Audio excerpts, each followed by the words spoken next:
Exatamente. Então, também se alguém fosse me perguntar: "Ah, mas nutri, como que você começa então essa modulação intestinal?". É exatamente o que o doutor falou, primeiro fazendo uma faxina na casa. Se a gente sabe hoje que a gente precisa dessas paredes intestinais, que são as junções T's, bem juntinhas, como se fossem tijolos, eu preciso, cuidar da minha alimentação para que seja benéfica para isso. Então, o que que eu uso muito, assim, como uma primeira estratégia, e depois eu vou falar da alimentação. Mas eu gosto muito da glutamina em pó, porque ela é um aminoácido presente nas proteínas que a gente consome diariamente, porém, quando ela está em pó, ela, em maior quantidade, ela serve como alimento para esse enterócito. Então, é como se ela fosse uma colinha que fecham esses tijolos, né? Então, melhorando toda essa minha parede intestinal, onde eu tenho quase 90% da minha capacidade imunitária, né?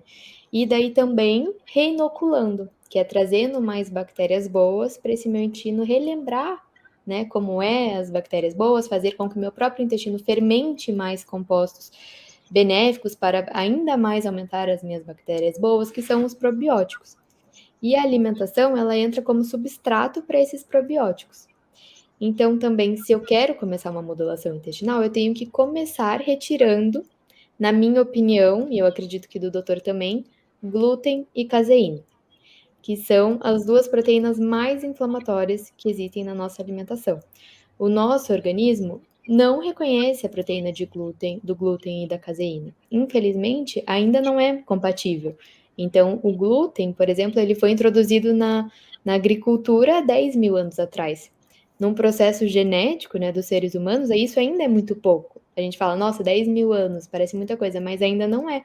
Então, o nosso microbioma, ele ainda é muito parecido com lá os nossos ancestrais da era das cavernas, onde não tinha essa proteína inflamatória desconhecida.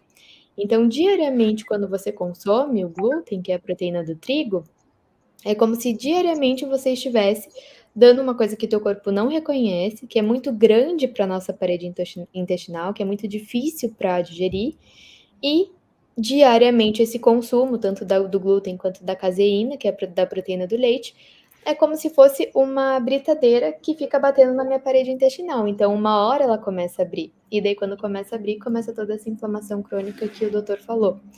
E o sobrepeso, a obesidade, começa aí também, né? Por um organismo completamente inflamado cronicamente. Então, eu sou sim uma defensora de retirar essas duas proteínas da alimentação do meu paciente. É óbvio que isso não vai ser 100% do tempo, porque nós somos seres humanos sociais, então muitas vezes a gente vai numa festa, quer comer um docinho, ou quer comer uma pizza, mas isso não é a regra, né, do